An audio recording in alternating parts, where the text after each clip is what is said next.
Guys हम करने वाले हैं क्लास 8 का साइंस है और ये चैप्टर नंबर 14 है जो कि साउंड यानी कि ध्वनि चैप्टर से है। इस चैप्टर से काफ़ी इंपॉर्टेंट क्वेश्चन जो है आपको मैं बताने वाली हूँ और वीडियो को लास्ट तक देखना क्योंकि ये आपके लिए काफ़ी इंपॉर्टेंट है और आपकी एग्ज़ाम में डायरेक्ट जो है यहाँ से पूछा जाएगा, ठीक है। तो यहाँ से जितना भी क्वेश्चन आपको पूछा जाएगा एक भी व्यर्थ नहीं जाएगा, बिल्कुल आपको एग्ज़ाम में देखने को ज़रूर मिलेगा। तो आप साथ ही साथ मतलब याद करते चलिएगा तो बेटर होगा क्योंकि आपके पास ज़्यादा टाइम नहीं है। सो चलिए हम शुरुआत करते हैं पहला नंबर क्वेश्चन से। यहाँ पे दिया है आवृत्ति। आवृत्ति का सही मात्रक क्या होता है? इसको हर्ट्ज बोलते हैं जो एच जेड से सूचित करते हैं। ये चीज़ें आपको याद रखना है क्योंकि 1 मार्क्स में आपको पूछा जाएगा। यानी आवृत्ति का सही मात्रक क्या होता है? हर्ट्ज, जिसको हम एच जेड से सूचित करते हैं, ठीक है। आगे है ध्वनि संचारित हो सकती है, किसके माध्यम से ध्वनि जो है फैल सकती है। यहाँ पर है केवल ठोसों में, केवल द्रवों में, या केवल वायु में या गैसों में, या हम कह सकते हैं ठोसों में, द्रव तथा गैसों में, इन तीनों में जो है ध्वनि जो है संचरित होता है यानी फैला होता है। कौन कौन सा में? ठोस में, द्रव में और गैस में, ठीक है।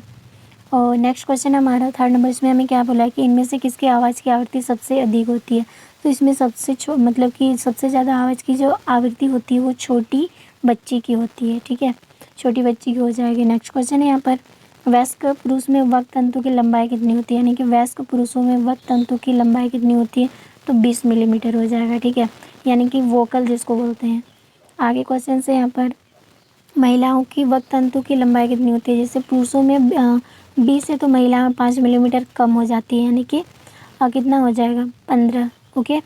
नेक्स्ट क्वेश्चन है यहाँ पर, यदि कोई वस्तु 1 सेकंड में 30 पूर्ण कंपन करती है तो आवृत्ति कितनी हो जाएगी? जितना है ये भी उतना ही होगा, यानी कि 30 पूर्ण कंपन करती है तो इसकी आवृत्ति भी 30 हर्ट्ज ही होगा। हर्ट्ज क्या है? आवृत्ति का ऐसा मतलब कि यूनिट आपको यानी कि यूनिट आपको लगाना बहुत ज़्यादा ज़रूरी है। नेक्स्ट क्वेश्चन है यहाँ पर, मानव के कानों के लिए जो श्राव मतलब कि श्राव्यता परास है वो कितनी है? तो आंसर हो जाएगा 20 हर्ट्ज से 2000 यानी कि 20,000 हर्ट्ज तक हो जाती है, ठीक है। यानी कि यहाँ पर हम कह सकते हैं 20 हर्ट्ज से लेकर 20,000 हर्ट्ज तक होता है, ठीक है। नेक्स्ट क्वेश्चन है यहाँ पर, जैसे अप्रिय ध्वनि को क्या कहते हैं? अप्रिय ध्वनि को जो प्रिय नहीं है वो क्या है? शोर होता है। जो प्रिय ध्वनि है उसको संगीत कहते हैं, तो ये अप्रिय ध्वनि है वो क्या है? एक शोर है, ठीक है। आगे क्वेश्चन से यहाँ पर हमें दिया है आवर्तकाल का मात्रक क्या होता है? तो आवर्तकाल का मात्रक जो होता है वो सेकंड होता है, यानी जिसको ऐसे सूचित करते हैं, ठीक है। नेक्स्ट क्वेश्चन यहाँ पर, ध्वनि का प्रबलतम किस कारक पर निर्भर करता है? तो आंसर हो जाएगा इसकी प्रबलतम बढ़ाना घटाना ये किस पर निर्भर होता है? तो आयाम पर, ठीक है। ये सारी चीज़ें आपको पता चलेगा। और आवृत्ति क्या है, अवश्रव्य क्या, पराश्रव्य क्या है, सारे आपको जो है इसका मतलब कि डिफिनेशन दिया जाएगा बाद में। पहले एक एक मार्क्स का देख लेते हैं, ठीक है। यहाँ पर जैसे दिया है अश्रव्य ध्वनि की आवृत्ति कितनी होती है? तो अश्रव्य ध्वनि की जो आवृत्ति है वो 20 हर्ट्ज से कम होता है, ठीक है। आगे यहाँ पर प्राश्रव्य ध्वनि किससे कहते हैं? तो ये आंसर हो जाएगा 20 मतलब कि 2000 हर्ट्ज से ज़्यादा होता है। आगे क्वेश्चन यहाँ पर दिया है, जैसे यहाँ पर दिया कंपन आयाम का ऐसा मात्रक क्या होता है? तो कंपन आयाम का ऐसा मात्रक मीटर में दर्शाया जाता है। नेक्स्ट क्वेश्चन है, हमें कोई ध्वनि सुनाई देती है, इसका क्या कारण है? इसका कारण है कंपन, यानी कोई भी चीज़ कंपन होती है तब जाके साउंड हमें सुनाई देती है। जस्ट लाइक जैसे आप शादी उदी घर में जाते हैं तो आवाज़ कैसे सुनते हैं, कैसे आपको सुनाई देता है कि गाना बज रही है? सबसे पहले तो क्या होता है, जो भी है वो कंपन होने लगता है तब जाके हमें साउंड सुनाई देती है। हमें यहाँ पर क्या करना है? ट्रू और फॉल्स का बताना है, यानी कि सत्य और असत्य बताना है, ठीक है। यहाँ पर जैसे दिया है कि ए नंबर में, किसी कंपित वस्तु के प्रति सेकंड होने वाले कंपनों की संख्या को इसका आवर्तकाल कहते हैं। क्या ये बात सही है? तो आंसर देखिए यहाँ पर, ये बात क्या है? गलत है, ठीक है। ये कैसा है? असत्य है।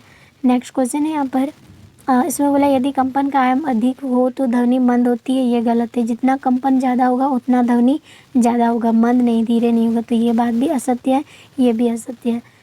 थर्ड वाला यानी कि सी नंबर क्वेश्चन से यहाँ पर हमें क्या दिया, इसमें बोला है कि ध्वनि निर्वात में संचारित नहीं हो सकती। तो ध्वनि जो है निर्वात में संचारित बिल्कुल नहीं हो, यानी हमारा ये सी नंबर जो है ये बिल्कुल सत्य है, नहीं होता है। क्यों नहीं होता है? आपने अंतरिक्ष यात्री को देखे होंगे जो अंतरिक्ष में मतलब यात्रा करते हैं, तो उन लोगों की जो है एक दूसरे की आवाज़ बिल्कुल नहीं सुनाई देता है इतना करीब होते हुए। क्यों? क्योंकि वहाँ पर वायुमंडल है ही नहीं, जिस वजह से ध्वनि जो एक दूसरे में क्या हो, संचारित हो। इसीलिए ये लोग इशारे से बात करते हैं। तो वही बात होगा कि ध्वनि जो है निर्वात में संचारित नहीं हो सकती है। तो ये बात बिल्कुल सत्य है। नेक्स्ट क्वेश्चन इसमें बोला कंपन की आवृत्ति जितनी कम होती है तत्व उतना ही अधिक होता है। क्या ये बात सत्य है? डी नंबर आंसर हो जाएगा, ये असत्य है। ठीक है, ये कैसी है? असत्य बात है। ठीक है, अब नेक्स्ट क्वेश्चन करते हैं। यहाँ पर ई में हमें क्या बोला? अप्रिय ध्वनि को संगीत कहते हैं। ये गलत है, अप्रिय ध्वनि को संगीत नहीं कहा जा सकता। अप्रिय ध्वनि को हमने क्या जाना अभी इसको शोर कहा जाता है। ठीक है, आगे क्वेश्चन से यहाँ पर दिया है मानव के कानों के लिए श्राव्यता प्रास जो है 20 हर्ट्ज से 20,000 हर्ट्ज तक होता है। क्या ये बात सत्य है? तो ये बिल्कुल सत्य है। ठीक है, ये क्या है? सत्य है। नेक्स्ट क्वेश्चन है यहाँ पर कि शोर प्रदूषण आंशिक श्रवण अशक्तता उत्पन्न कर सकता है। क्या ये बात सत्य है? तो ये बात भी क्या है? सत्य है, ये भी सत्य होगा। ठीक है, नेक्स्ट क्वेश्चन है कंपन करने वाले वस्तु के अधिकतम विस्थापन को आयाम कहते हैं। ये भी सत्य है। ठीक है, ये सारी चीज़ें सत्य है। ठीक, आगे हम नेक्स्ट क्वेश्चन करते हैं जो रिक्त स्थान भरने का है। ये भी 1 मार्क्स का ही होगा। ठीक है, यहाँ पर बोला है केवल कंपित वस्तु को क्या कहा जाए? उत्पन्न केवल कंपित वस्तु से ध्वनि उत्पन्न होती है करती है। या आवृत्ति का मात्रा क्या होता है? या किसी कंपनमय यानी कि कंपायमान वस्तु द्वारा एक पूर्ण कंपन पूरा करने के लिए समय को क्या कहते हैं? और प्रबलता कंपन के यहाँ पर डैश से फिर निर्धारित की जाती है। अप्रिय ध्वनि यानी कि क्या कहते हैं? और ध्वनि का संचरण किस में नहीं होता है? ठीक है, तो चलिए एक एक करके आंसर देखते हैं इसका। तो इसमें क्या हो जाएगा? कंपित वस्तु को क्या उत्पन्न होता है? ध्वनि। ठीक है, नेक्स्ट है यहाँ पर बोला आवृत्ति का ऐसा मात्रा क्या होता है? हर्ट्ज होता है। SZ से सूचित करते हैं। आगे है कंपन मतलब कि कंपायमान वस्तु द्वारा एक पूर्ण कंपन पूरा करने में लिया गया समय उसको क्या कहते हैं? उसको आवर्त काल कहते हैं। ठीक है, क्या कहते हैं? आवर्त काल। ठीक है, यहाँ तक हमें 3 चीज़ें समझ में आ गई। अब आगे क्वेश्चंस करते हैं। प्रबलतम कंपन को क्या कहा जाता है? इसको हम लोग कहते हैं आयम। ठीक है, और नेक्स्ट है अप्रिय ध्वनि, इसको क्या कहते हैं? शोर कहते हैं। आगे ध्वनि का संचरण किस में नहीं होता? तो हमने जाना अभी भी किस में नहीं होता है? निर्वात में नहीं होता है। ठीक है, निर्वात में ध्वनि का संचरण नहीं होता है। ये 3 चीज़ें हमें पता चल गई। आगे यहाँ पर 20,000 हर्ट्ज से अधिक आवृत्ति वाले ध्वनि को क्या कहा जाता है? तो इसको 20,000 से अधिक जो इसका आवृत्ति होता है उसको क्या कहा जाता है? तो गाइस इसको क्या कहा जाता है? इसको कहा जाता है प्राश्रव। ठीक है, प्राश्रव्य ध्वनि कहा जाता है। ठीक है ना। नेक्स्ट क्वेश्चन है यहाँ पर हमें बोला है तीक्ष्ण ध्वनि की अपेक्षा मोटी ध्वनि का तरत्व क्या होता है? कम होता है या ज़्यादा? तो आंसर हो जाएगा कम। ठीक है, नेक्स्ट क्वेश्चन है यहाँ पर अति लघु प्रश्न उत्तर जो 2 मार्क्स का पूछा जा सकता है आपको। ठीक है, सबसे पहले यहाँ पर देखिए कि यदि कंपित वस्तु जो है 5 सेकंड में 50 बार कंपन करती है तो इसका आवर्तकाल तथा आवृत्ति ज्ञात करें। सबसे पहले यहाँ पर दोलन कितनी बार होती है? 50 बार। समय क्या है? 5 सेकंड है। तो आवर्तकाल यानी कि टी क्या हो जाएगा? तो 50 दोलन को पूरा करने में लिया गया समय कितना? 5 सेकंड है। और एक दोलन को पूरा करने में लिया गया समय कितना हो जाएगा? 5/50 यानी कि एक दोलन पूरा करता है 5 सेकंड। इसको आधा मतलब कि हम कह सकते हैं 50 दोलन पूरा करने में 5 सेकंड है। तो चूंकि एक दोलन यानी कि एक दोलन अगर पूरा करेंगे तो 5/50 हो जाएगा और इसको डिवाइड करेंगे तो 0.1 सेकंड हो जाएगा। तो आवृत्ति इसका क्या होना चाहिए? तो आवृत्ति हो जाएगा जैसे यहाँ पर दिया है कि 5 सेकंड में दोलन की संख्या 50 है तो 1 सेकंड में दोलनों की संख्या कितना हो जाएगा? 50 बाय कितना हो जाएगा? 5। और इससे इसको डिवाइड करेंगे 5.50 के 10 हर्ट्ज हो जाएगा। तो आवृत्ति कितना है? 10 हर्ट्ज और आवर्तकाल 0.1 सेकंड और आवृत्ति 10 हर्ट्ज हो जाएगा। तो ये आंसर हो जाएगा यहाँ पर आपका। ठीक है, नेक्स्ट क्वेश्चन है यहाँ पर क्या बोला है कि एक मच्छर अपने पंखों को कितना बार कंपित करता है? 400 बार। और प्रति सेकंड की औसत दर से कंपित करके ध्वनि उत्पन्न करता है। तो कंपन का आवर्तकाल यानी कि हमें समय ज्ञात करना है। ठीक है, तो यहाँ पर देखिए सबसे पहले 50 दोलनों को पूरा करने में कितना समय लेता है? 1 सेकंड। यानी प्रति सेकंड में 400 बार वो क्या करता है? अपने पंख को फड़फड़ाता है। ठीक है, नेक्स्ट तो एक दोलन पूरा करने में कितना समय लेगा? तो 1 के नीचे में ये 400 हो जाएगा यानी कि कितना सेकंड हो जाएगा? लगभग 0.0025 सेकंड लग जाएगा। तो यही इसका आवर्तकाल यानी कि सेकंड में हो जाएगा। ठीक है, यानी कि इतना हो जाएगा। नेक्स्ट क्वेश्चन है ध्वनि क्या है? तो हमें इस चैप्टर पढ़ना है ध्वनि। तो ध्वनि आखिर है क्या? साउंड क्या है? तो ध्वनि कुछ भी नहीं है, ये ऊर्जा का एक रूप होता है। ठीक है, जो हमारे कानों तक सुनाई देती है। यानी कि यहाँ पर हम कह सकते हैं ध्वनि ऊर्जा का एक रूप है जो हमारे कानों के श्रवण की संवेदना को उत्पन्न करती है, यानी सुनने की क्षमता को उत्पन्न करती है। ठीक है, नेक्स्ट क्वेश्चन है ध्वनि की उत्पत्ति कैसी होती है? कंपन से कोई चीज़ कंपेगा नहीं तो फिर आपको साउंड नहीं सुनाई देगा। जस्ट लाइक मान के चलिए आपने किसी शादी घर में गए जहाँ पे JBL वगैरह बज रहे हैं, तो जब तक JBL या फिर DJ की जो कंपन नहीं होगा तब तक वो बंद है, यानी सुनाई नहीं देगा। 5 नंबर क्वेश्चन है, इसमें बोला है कंपन किससे कहते हैं, तो आंसर हो जाएगा किसी वस्तु की अपनी मध्य स्थिति के इधर या उधर या फिर कह सकते हैं आगे या पीछे होने वाले गति को ही क्या कहा जाता है, कंपन कहा जाता है। कंपन का कोई और दूसरा परिभाषा नहीं है। नेक्स्ट है, साबित करिए कि कंपन से ध्वनि उत्पन्न होती है। साबित करो, क्या कंपन होने से ही ध्वनि उत्पन्न होती है? सो चलिए देखते हैं कि यहाँ पर ध्वनि कंपित वस्तुओं द्वारा ही उत्पन्न होता है, क्योंकि ये चीज़ हम पहले ही जान चुके हैं। क्यों? क्योंकि देखिए यहाँ पर साइकिल की घंटी बजाकर उससे, यानी कि अगर आप साइकिल चलाते हो तो साइकिल की घंटी आप बजाकर उनको धीरे धीरे छूने की प्रयास करेंगे, यानी हल्के से छू कर उसके कंपन की अनुभूति होती है ऑफकोर्स होती है। आपने ध्यान दिया होगा, अगर नहीं ध्यान दिया तो कर सकते हो। एवं मतलब यहाँ पर क्या होता है, एवं ध्वनि सुनाई पड़ती है। जब घंटी बज नहीं रही हो तो छूकर देखने से कंपन की अनुभूति होती ही नहीं है। घंटी नहीं बजेगी तो कंपन कहाँ होगी, कंपन ही नहीं होगी तो घंटी कहाँ आवाज़ सुनाई देगा घंटी का, ठीक है। तो एवं ध्वनि सुनाई नहीं पड़ती, तो इससे स्पष्ट होता है कि कंपन से ही ध्वनि उत्पन्न होती है। ये एग्जाम्पल आप दे सकते हो, ठीक है। नेक्स्ट क्वेश्चन है, यहाँ पर हमें क्या दिया, मानव में ध्वनि किस अंग द्वारा उत्पन्न होती है। तो मानव में ध्वनि जो है वक्त यंत्र, यानी कि जिसको हम लोग बोलते हैं कंठ के द्वारा ही उत्पन्न होता है। कंठ यानी जो गले के पास होता है, ठीक है। इसका फिगर भी लास्ट में आपको बता दूंगी, लेकिन फिलहाल समझ लीजिए वक्त यंत्र से ही ध्वनि निकलती है हमारे यानी मानव में, ठीक है। नेक्स्ट, जब वक्त तंतु तने हुए पतले होते हैं तो किस प्रकार की ध्वनि उत्पन्न होती है। जो तने हुए मतलब कि पतला साइज का होगा तो वो उच्च कंपन उत्पन्न करते हैं। जैसे बच्चों में पतला साइज होता है, इसीलिए इन लोग की ध्वनि जो है काफ़ी तेज होती है बड़ों की तुलना में, ठीक है। नेक्स्ट क्वेश्चन है, यहाँ पर बोला वयस्क पुरुष में वक्त तंतु की सामान्य लंबाई हमने देखा था कितना, 20 मिलीमीटर, और महिलाओं में 15। तो जैसे यहाँ पर दिया है महिलाओं की वक्त तंतु की लंबाई कितनी होती थी, 15 मिलीमीटर लगभग में, ठीक है। नेक्स्ट क्वेश्चन है, कान की झिल्ली का क्या नाम है। तो कान की कान की झिल्ली का नाम क्या है, कर्णपटह इसको कहते हैं, ठीक है। आगे क्वेश्चन, यदि कोई वस्तु 1 सेकंड में 30 पूर्ण कंपन होती है तो उसकी आवृत्ति 30 हर्ट्ज होगा, ठीक है। जितना कंपन करेगा उसकी आवृत्ति भी उतना ही होगा। नेक्स्ट क्वेश्चन है, ध्वनि की प्रबलता किससे कहते हैं या इसका आयाम से क्या संबंध है, ठीक है। तो समझ लीजिए यहाँ पर ध्वनि तरंग के इकाई क्षेत्रफल में जितनी ऊर्जा होती है वही ध्वनि की प्रबलता की माप होती है, ठीक है। सो ध्वनि की प्रबलता उसके आयाम पर निर्भर करती है। जब कंपित वस्तु का आयाम कम होता है तो उत्पन्न ध्वनि जो है वो मंद होती है। जब कंपित वस्तु का आयाम अधिक होता है तो उत्पन्न ध्वनि जो है प्रबल होती है, ठीक है। आगे क्वेश्चन से यहाँ पे जैसे दिया तत्व क्या है, तो आंसर हो जाएगा तत्व वह गुण है जिससे हमारे कान पतले और मोटे, तीक्ष्ण और कर्क स्वरों की पहचान कर सकता है। कर्क तत्व और कुछ नहीं है, ये मोटे और तीक्ष्ण आवाज़ों को क्या करती है, ध्वनि को पहचानने में हमारी मदद करती हैं, ठीक है। नेक्स्ट क्वेश्चन है, कंपन के आयाम से क्या अभिप्राय है एवं इसका सही मात्रक क्या होगा। तो आंसर हो जाएगा कंपन मान वस्तु, यानी कंपन वस्तु अपनी मध्य स्थिति से इधर उधर होता है, जिससे अधिकतम दूरी तक जाती है उसे आयाम कहते हैं, और इसका ऐसा मात्रक मीटर होगा। दूरी से संबंध रहेगा तो मीटर ही होगा, ठीक है। नेक्स्ट क्वेश्चन है, यहाँ पर किसी दोलन के आवर्तकाल से आप क्या समझते हैं, इसका ऐसा मात्रक क्या है। आंसर हो जाएगा यहाँ पर एक दोलन पूरा करने में लिए गए समय को ही आवर्तकाल कहते हैं, यानी एक दोलन कंप्लीट होने में जितने समय लगा उसको आवर्तकाल कहते हैं, और आवर्तकाल का ऐसा मात्रक सेकंड यानी एस से इसको सूचित करते हैं।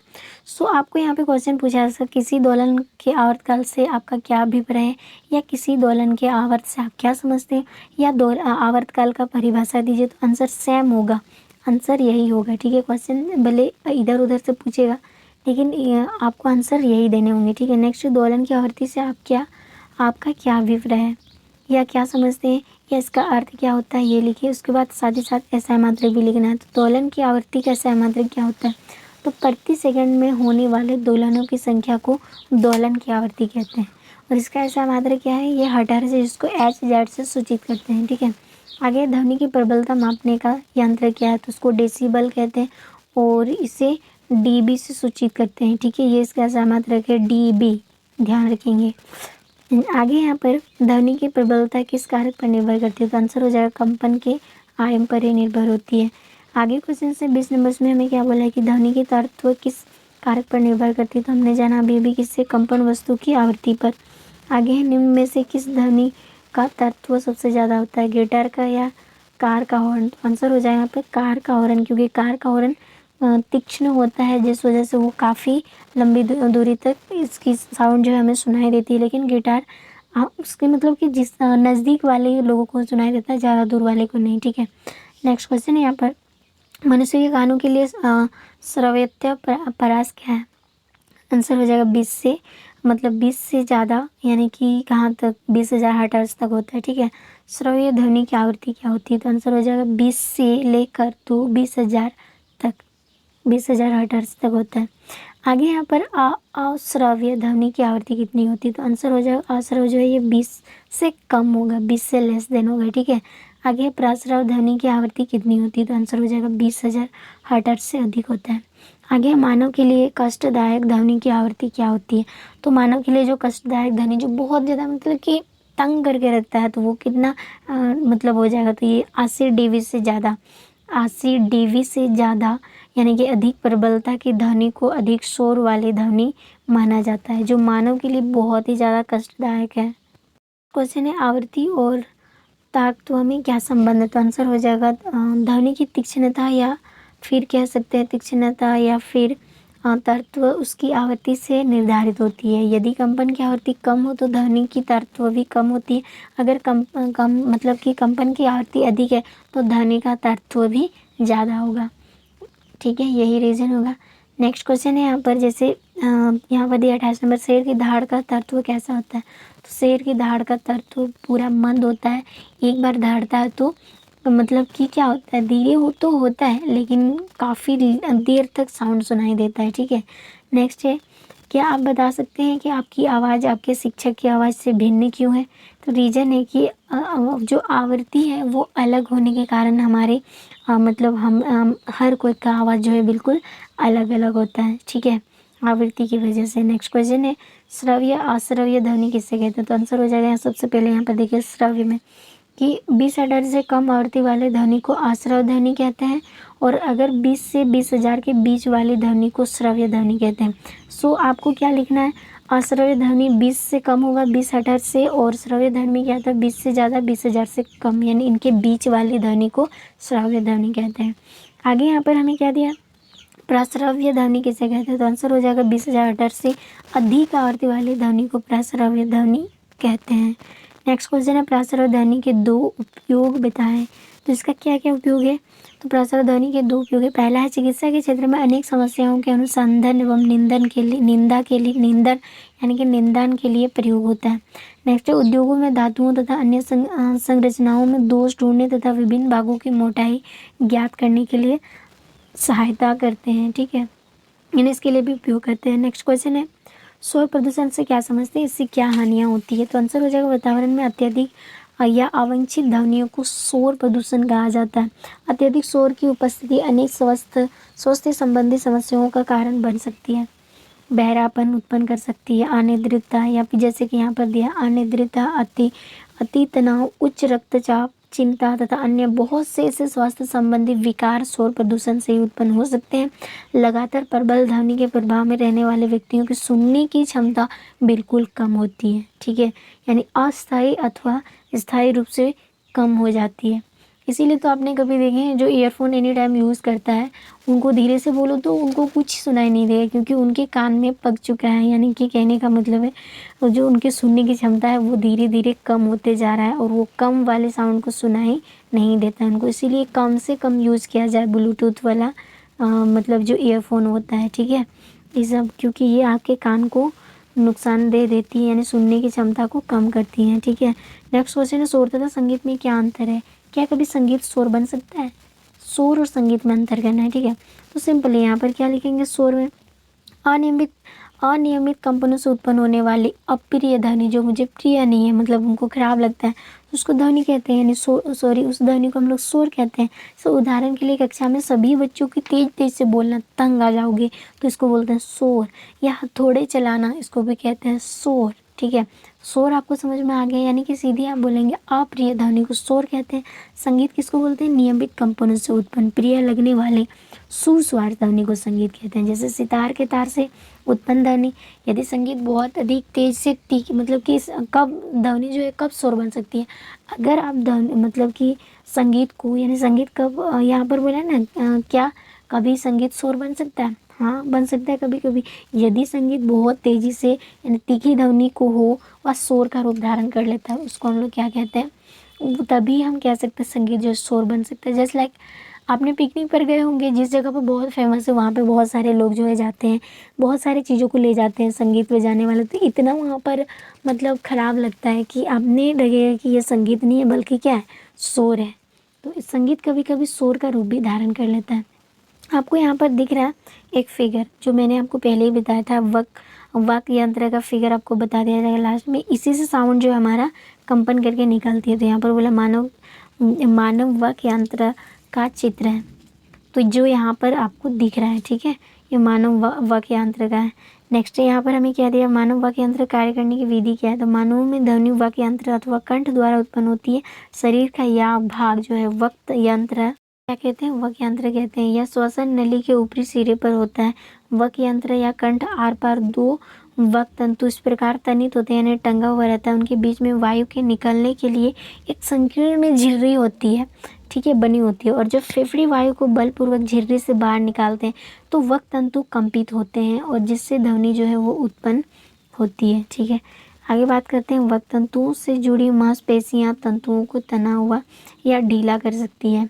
जब वक् तंतु तने हुए और पतले हैं, यानी पतले हैं, तब क्या होता है? वक् ध्वनि का प्रकार या उसके गुणता उस वक् ध्वनि से भिन्न होती है जब वक् तंतु ढीले और मोटे होते हैं, ठीक है। नेक्स्ट क्वेश्चन करते हैं। नेक्स्ट क्या है? अपने वातावरण में शोर प्रदूषण के स्रोतों की सूची बनाएं। तो क्या हो जाए? यहाँ पर शोर प्रदूषण के मुख्य स्रोत हैं, वो क्या है? जैसे वाहनों की ध्वनियाँ, ये शोर प्रदूषण के लिए बहुत ज़्यादा क्या है? हानिकारक है। दूसरी विस्फोटक, जिसमें फटाकों का फटना भी सम्मिलित होता है। जैसे बच्चे या फिर बड़ों भी कभी कभी करते हैं विस्फोटक, तो तंग आ जाते हैं, इसी को शोर प्रदूषण कहते हैं। आगे है मनुष्य से उत्पन्न ध्वनि।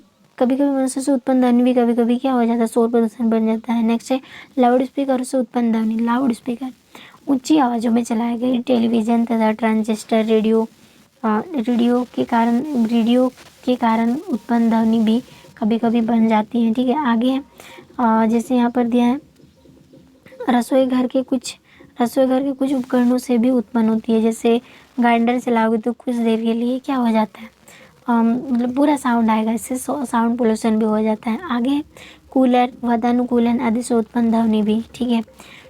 आगे क्वेश्चन से यहाँ पर वर्णन करें कि शोर प्रदूषण मानव के लिए किस प्रकार हानिकारक है, ये क्या यानी कि कैसे हानिकारक है? तो आंसर हो जाएगा परिवेश में अत्यधिक शोर मतलब की उपस्थिति अनेक स्वास्थ्य संबंधित जो समस्या जो है वो कारण बन सकती है। कैसे?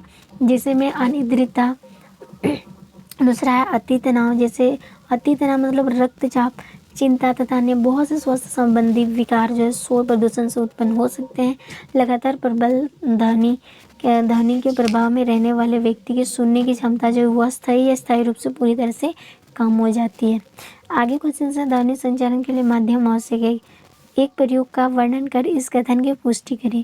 तो यहाँ पर देखिए सबसे पहले यहाँ पर बोला एक खिलौना टेलीफोन वाला प्रयोग। तो इसमें क्या बोला? प्लास्टिक का चाय पीने वाला 2 कप लेते हैं, ठीक है, प्लास्टिक वाला कप, उसको क्या करें? इसके बीच में छोटा सा छिद्र बनाते हैं, ठीक है। उसके बाद लगभग 10 मीटर लंबा क्या करना है? एक धागा को टांग देना है दोनों ग्लास के बीच में, ठीक है। उसके बाद धागे से दोनों छोर से बाहर से छिद्र में घुसाइए। फिर आगे क्या बोला है कि धागे के छोर पर एक पतले पिन को बांधते हैं जिससे धागा निकल ना सके, ठीक है, उसके छोर में यानी लास्ट पॉइंट पर, ठीक है। आगे क्या बोला? दोनों छात्रों को धागे के एक दूसरे छोर पर कप लेकर खड़ा होने को कहते हैं, यानी आपने फिगर में किताब में तो देखे होंगे, ठीक है। फिर धागा को तना हुआ रखते हैं, यानी ढीला नहीं रखना चाहिए, पूरा टना हुआ रहना चाहिए। आगे यहाँ पर एक छात्र को कप में धीरे से बोलने को कहते हैं और दूसरे को कप को कान में लगाकर सुनने को कहते हैं। तो क्या साउंड सुनाई देगा? आपको सुनाई देगा, क्योंकि वो तो कंपित होता है। तो हम पाते हैं कि छात्र की ध्वनि दूसरे छात्र जो है वो आसानी से सुन लेता है। आखिर क्यों? क्योंकि इससे क्या निष्कर्ष निकलता है कि निष्कर्ष निकलता है कि ध्वनि संचरण के माध्यम की भी आवश्यकता होती है। ठीक है, आगे 6 नंबर क्वेश्चन में क्या बोला, आयाम, आवर्तकाल एवं आवृत्ति को परिभाषित करें एवं इसके SI मात्रा को भी लिखना है। ठीक है, तो आयाम क्या है, तो कंपन करती हुई वस्तु के मध्य स्थिति अधिकतम विस्थापित यानी विस्थापन को ही आयाम कहते हैं और इसका SI मात्रक मीटर होता है।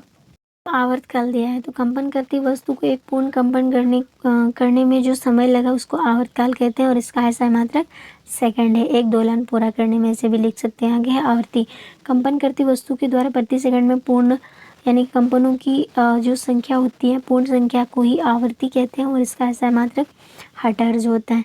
नेक्स्ट क्वेश्चन है, यहाँ पर क्या बोला है कि आकाश में तड़ित बिजली दिखाई देते हैं। आपने बरसात के दिन में देखे होंगे जब मेघ गर्जन बाद में सुनाई देते हैं, पहले बिजली तब गर्जन बाद में सुनाई देता है। आखिर ऐसा क्यों, क्या आप इसकी व्याख्या कर सकते हो, आखिर ऐसा क्यों होता है? इसका आंसर हो जाएगा आकाश में तड़ित तथा मेघ गर्जन की घटना एक समय पर तथा हमसे समान दूरी पर घटित होती है, लेकिन हमें तड़ित पहले दिखाई देते हैं जबकि मेघ गर्जन बाद में सुनाई देता है। क्यों? क्योंकि यहाँ पर बोला तड़ित की चमक जो है ये प्रकाश मतलब कि निर्वात में सबसे ज़्यादा आता है, यानी कि 3 × 10⁸ मीटर पर सेकंड होता है, जबकि गर्जन की चाल जो है वो कितना है 332 मीटर पर सेकंड, यानी कि बहुत ज़्यादा कम बहुत ज़्यादा अधिक होती है। ठीक है, और इससे क्या होता है बहुत ज़्यादा अधिक होती है, इसीलिए समान दूरी घटित होने के बाद भी हमें चमक हमें पहले दिखाई देते हैं और गर्जन बाद में सुनाई देता है, बस यही रीज़न है। ठीक है, और 8 नंबर क्वेश्चन से यहाँ पर बोला अंतरिक्ष यात्री एक दूसरे की आवाज़ को चांद पर नहीं सुन सकते हैं। क्यों? क्योंकि वहाँ पर वायुमंडल है ही नहीं, सीधी बात, क्योंकि चांद पर ना कोई हवा ना कोई वायुमंडल है, तो चांद की सतह पर खाली जगह है, तो ध्वनि का संचरण नहीं हो पाता। हम जानते हैं ध्वनि का संचरण जो है वायुमंडल के माध्यम से होता है, क्योंकि ध्वनि के संचरण के माध्यम आवश्यकता होनी चाहिए, तो ध्वनि निर्वात में संचरण नहीं होता है, ये पहले भी हमने जान चुका है। इसीलिए अंतरिक्ष यात्री एक दूसरे की आवाज़ को चांद पर नहीं सुन पाते हैं, बस यही रीज़न है। आपने इतना क्वेश्चन कर लिया, एग्जाम में एक क्वेश्चन नहीं छूटेगा यहाँ से। ठीक है, और मैं आपको कंफर्म करती हूँ यहाँ से जितना क्वेश्चन पूछा जाएगा आपका एक भी नहीं छूटने वाला है, अगर आप वीडियो को लास्ट तक देखते हो और इस क्वेश्चन को याद करते चलते हो तो।